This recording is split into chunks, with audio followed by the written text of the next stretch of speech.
우선 속보부터 지금 전해드릴 것 같습니다. 국회 패스트트랙 충돌 사건을 수사 중인 검찰이 사건 발생 9개월 만에 회의방해, 폭행 등 혐의로 해서 자유한국당과 더불어민주당 의원 일부를 재판에 넘겼습니다. 서울 남부지검 공공수사부는 오늘 오후 브리핑을 열고 사건 수사 결과를 발표할 예정입니다. 검찰은 황교안 자유한국당 대표와 나경원 원내대표 등 의원 13명, 보좌진 2명 등 16명을 특수공무집행방해 혐의 등으로 불구속 기소했습니다. 또 곽상도, 김선동, 김성태 의원 등 10명과 보좌진 1명에 대해서는 약식명령을 청구했고 나머지 의원 37명과 보좌진, 당직자 등 11명은 기소유예 처분했습니다. 자세한 내용은 뉴스토마토 홈페이지와 지면을 통해서 확인하실 수 있습니다. 네, 김정은 북한 국무위원장이 새해 첫 공개 행보로 김일성, 김정일의 시신이 안치된 금수산 태양궁전을 참배했습니다. 지난 연말에 강행군으로 전원회의를 마친 뒤에 각오를 새롭게 한 건데요. 지금부터는 2020년 남북관계와 북미관계, 동북아 정세에 대해서 전망해드리겠습니다. 오늘 도움 말씀 주실 분으로 조진구 경남대 극동문제연구소 교수 나오셨습니다. 어서 오십시오. 안녕하세요. 새해 복 많이 받으십시오. 새해 복 많이 받으십시오. 오랜만에 뵙겠습니다. 네. 잘 지내셨습니까? 네네. 예. 바로 좀 여쭤보겠습니다. 2013년에 김정은 국무위원장이 취임을 했죠. 이후에 계속 신년사만큼은 뭐 육성으로든 아니면 노동신문이로든 계속 발표를 했는데 이번에는 좀 건너뛰었습니다. 이거 뭐 특별한 이유가 있습니까?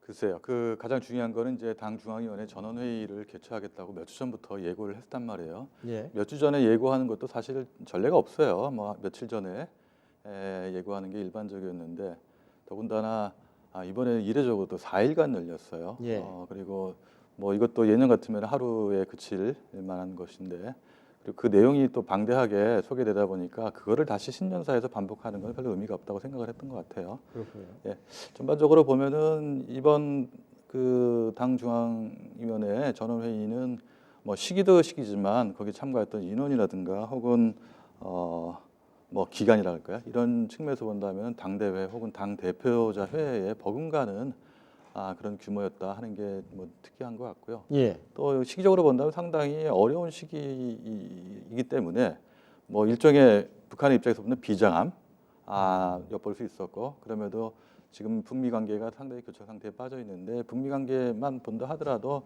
비장하면서도 그래 좀 냉정함을 잃지 않았다. 어떻게 보면 절제된 측면도 나타났다 이렇게 보여집니다. 예. 그 일단은 북한의 전원위원회라는 게 뭔지 간단하게 좀 설명을 해주시겠습니까? 전원회의라는 건 당대회가 있고 당대표자회가 있는데요. 뭐 다 늘 열 수 없는 거니까 그때 이제 당 중앙위원회 간부들을 이제 소집해서 중요한 결정을 내리는 것이 당 중앙위원회 전원회의라고 이렇게 아시면 될 것 같아요. 지난해 4월달에 당 중앙위 전원회의가 열렸었죠. 소위 이제 2013년도에 당 중앙위원회 전원회의에서는 경제와 이제 핵 개발의 이제 병진 노선이라는 걸 채택을 했었는데. 예. 반면에 지난해 4월달에 있었던 당 중앙위원회 전원회의에서는 이제 뭐 핵 완성됐다, 국가 핵무력이 완성되었기 때문에 경제에 매진하겠다 하는 것을 천명한 바 있습니다. 예. 이게 1년에 뭐 정기적으로 있습니까? 보통 이제 뭐 한두 번 하는 거가 정례화되어 있는데요. 예. 올해는 뭐 2번 열렸을 뿐만 아니라 연말에 12월 31일까지 4일간이나 열렸다 하는 거. 그래서 4일간 열렸다는 거는 상당히 이례적인데 과거에 전례가 없는 건 아니에요. 예를 들면 1990년 1월달에 열렸던 그 당 중앙위원회 전원회의는 5일간 열린 적이 있어요. 5일간 열렸다는 거 하는 것도 이례적이지만 그때 생각해 보면 1990년 1월달이거든요. 북한한테는 상당히 외교적으로 보면은 어려운 뭐 고립적인 그런 상태였어요. 동유럽 국가의 사회주의 국가에 몰락하는 그런 시기였고. 고난의 행군 시기. 이 고난의 행군의 바로 직전이죠. 바로 직전이요. 냉전이 이제 붕괴되고 그다음에 동유럽 사회주의 국가들이 이제 붕괴하는 그런 시기였거든요. 예.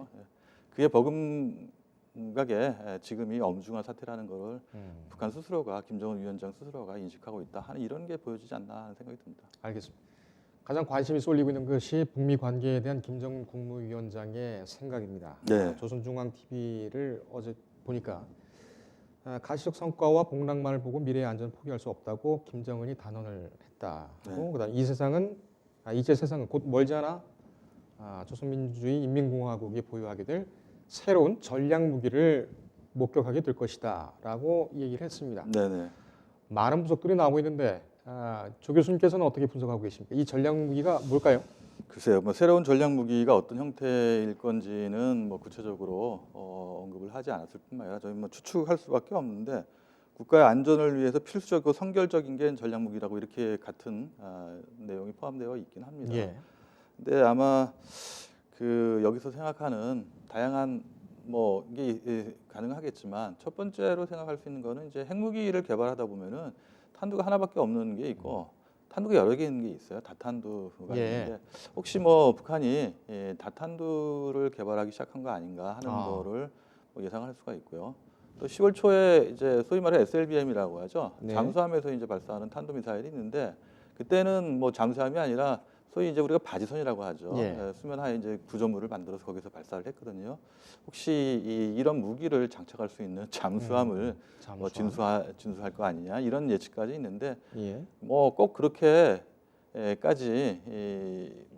뭐 지금 상태가 북한이 가지고 있는 능력이 그 정도까지냐 뭐 단언할 수 없습니다. 예. 다만 또 하나 뭐 애매모호하다는 측면에서 본다면 지난해 뭐 13번 여러 가지 이제 소위 말해 이제 발사체라는 거를 쏘았지 않습니까? 예. 그래서 그런 의미에서 본다면은 단거리 미사일을 또 쏠 수 있지 않을까 하는 생각이 들어요. 그래서 우리가 뭐 이거다 저거다 이렇게 단언적으로 얘기하기는 좀 어려운 것 같아요. 예, 알겠습니다.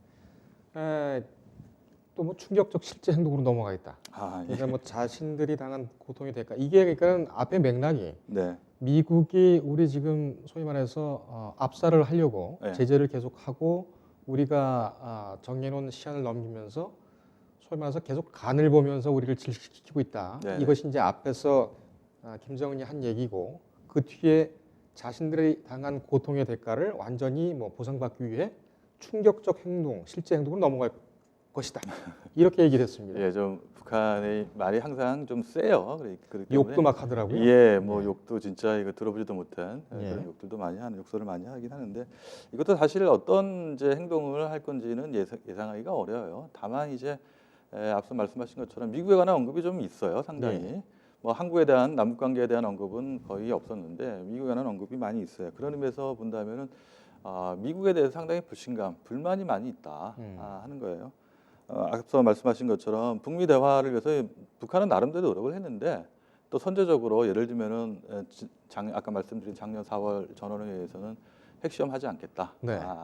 탄도미사일, 뭐 대륙간 탄도미사일 시험하지 않겠다 이거 얘기했거든요. 그다음에 위성 발사장이죠. 선제적인 다양한 조치를 취했음에도 불구하고 그에 대해서 미국은 그에 상응한 조치를 내려야 하는데도 불구하고 하지 않았다는 거거든요. 더군다나 독자적인 제재를 가했을 뿐만 아니라 또 대통령이 약속했던 군사훈련, 한미랍 훈련도 했다. 예. 이런 거에 대한 불만이 상당히 있어요. 그렇기 때문에 그런 거를 이제 허용하지 않겠다 하는 거를 천명한 것으로 보이고요. 예.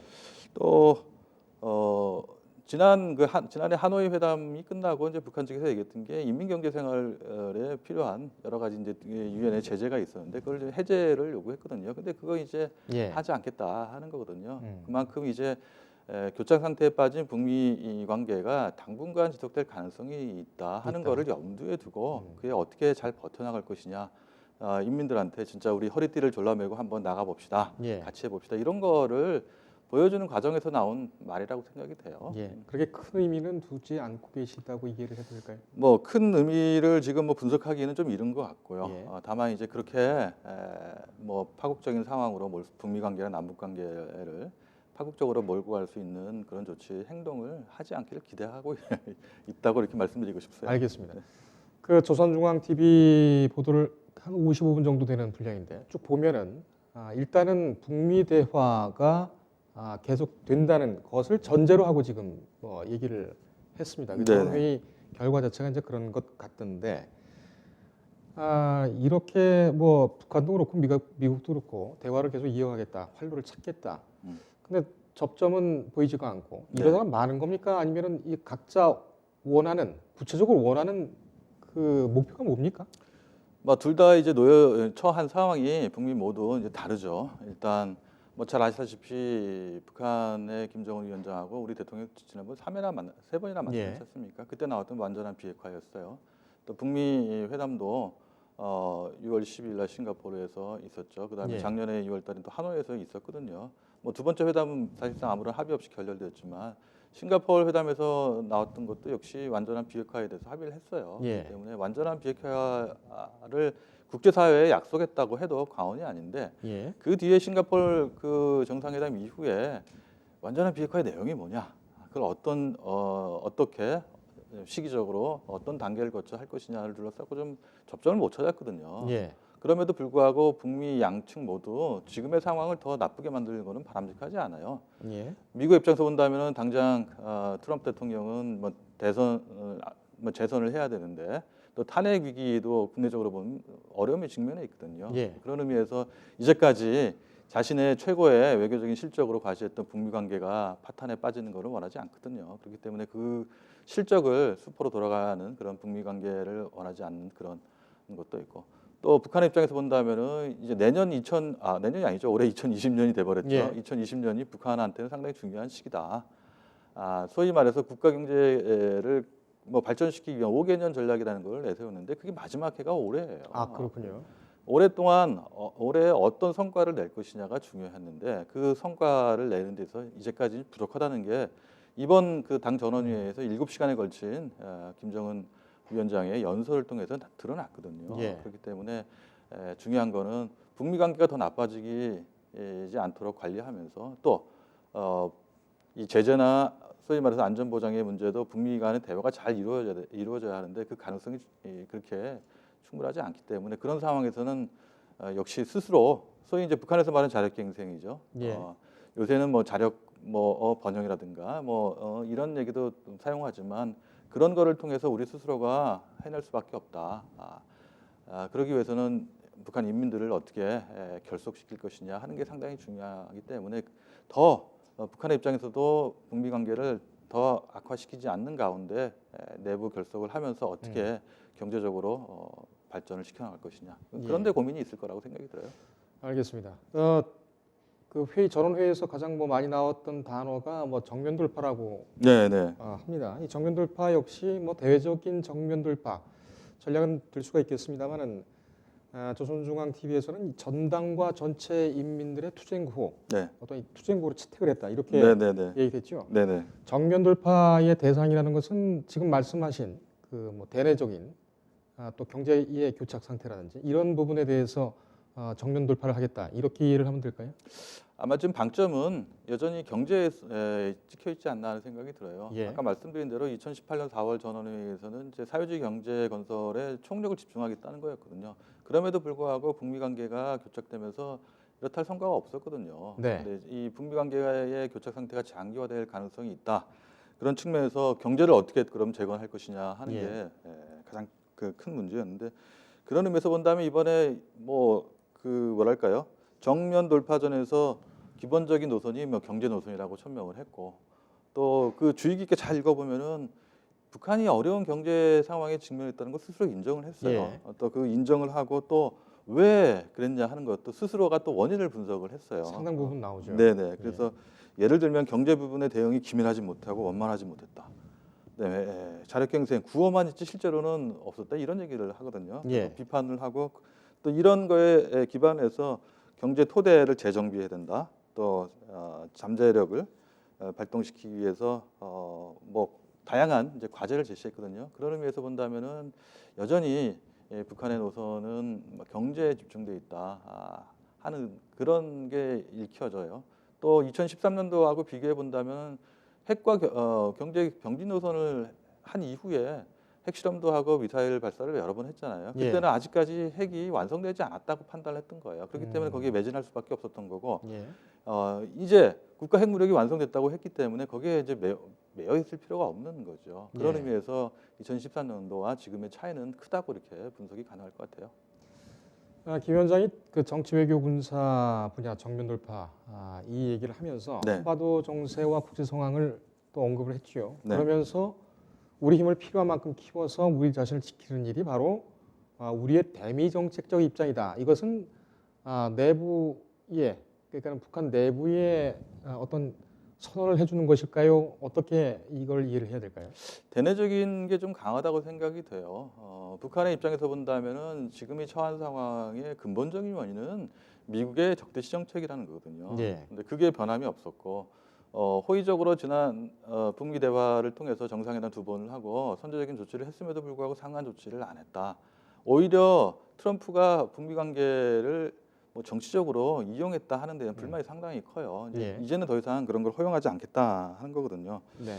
그런 의미에서 저는 이제 몇 가지 이제 주목하고 싶은 말이 있는데 네. 첫 번째는 핵 군축과 전파 방지를 위해서 북한이 여러 가지 노력을 했음에도 불구하고 이제 그럴 필요가 없다는 거예요. 예. 이게 무엇을 의미하냐 하는 거는 소위 말해서 이제 핵이나 미사일의 확산을 의미하는 거냐. 네. 만약에 그거를 의미한다고 하면은 상당히 파장이 커질 거예요. 임팩트가 클 아하. 거예요. 두 번째는 이제 새로운 전략 무기 아까 말씀하셨지만은 예. 이게 무엇이 될 거냐 하는 거는 아직까지 판단을 하기는 어려워요. 네. 그렇긴 하지만 여전히 북한은 상황 판단의 여하에 따라서 아까 말씀드린 바와 같이 단거리 미사일부터 여러 가지 그 행동을 좀 취할 가능성이 있지 않나 하는 생각이 들어요.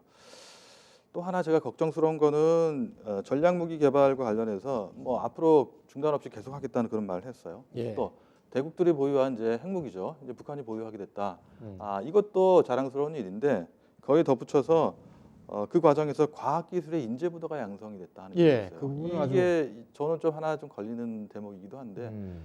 완전한 비핵화에 관해서 이제 북미가 대화를 했는데도 불구하고 접점을 못 찾았거든요. 예. 그 가운데 하나가 이제 북한이 갖고 있는 기술을 어떻게 할 것이냐는 거예요. 현재 갖고 있는 핵무기를 파기한다, 폐기한다.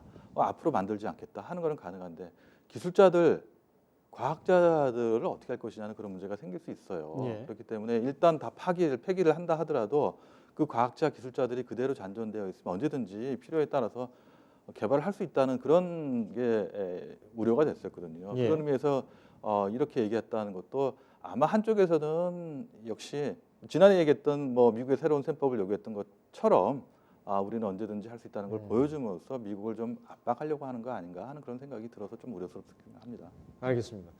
미국 반응은 그렇게 크게 주목할 만한 건 없었던 것 같습니다. 네. 평이하게 나왔는데 잠깐 정리해주고 가시죠.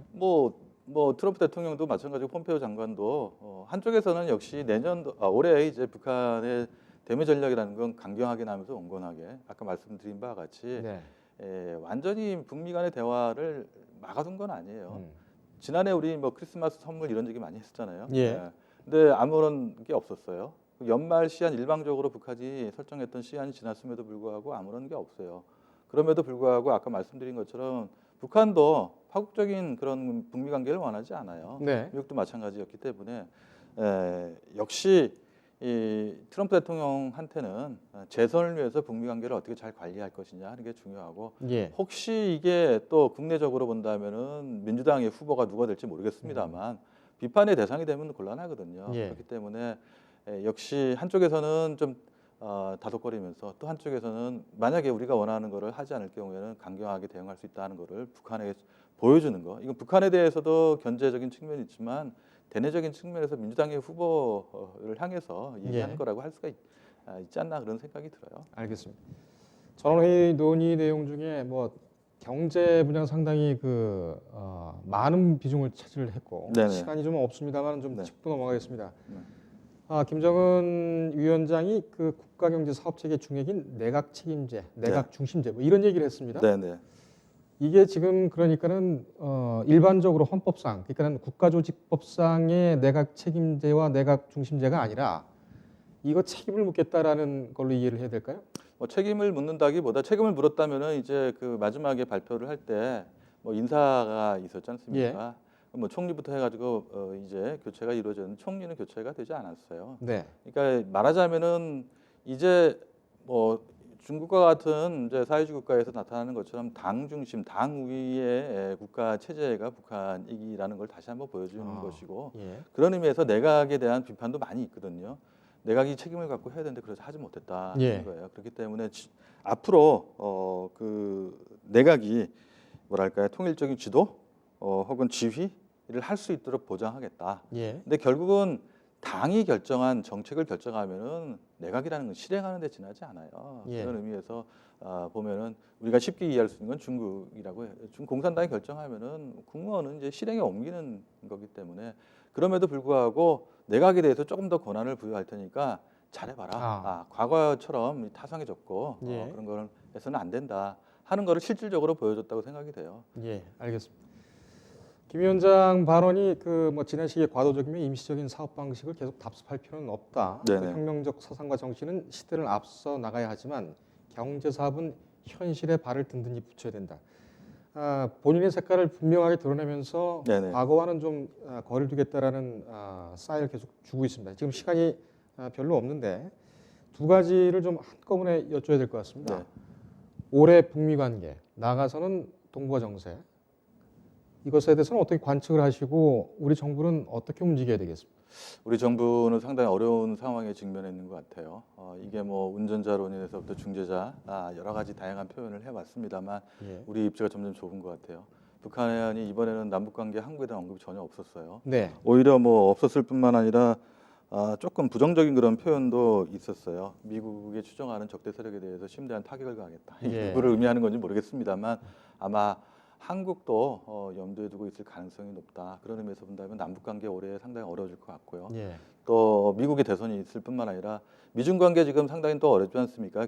전략적인 경쟁 그 관계에 있고 또 홍콩 사태를 두고도 그렇습니다. 미중 사이에도 갈등이 빚어지고 있어요. 그렇기 때문에 중국이 뭐 홍콩 사태에 관해서 어떻게 처리를 할지도 두고 봐야겠지만 아주 강경한 대응을 한다거나 한다면 예. 미중 관계가 더 악화될 가능성이 있기 때문에 그게 한반도 정세에 곧바로 영향을 미칠 것으로 생각이 돼요. 그렇기 예. 때문에 우리한테는 북한이 아까 처음에 말씀드린 것처럼 상당히 엄중한 상황이라는 인식이 있는데 우리한테도 지금 상황은 상당히 엄중하다. 그렇기 때문에 내부적으로 본다면은 우리가 어떤 지금까지 전략이 타당한 것인가, 올바른 것이냐 하는 거를 재검토하고 상황의 변화에 맞춰서 우리도 좀 새롭게 재정비를 해야 할 그런 시기가 아닐까 하는 생각이 듭니다.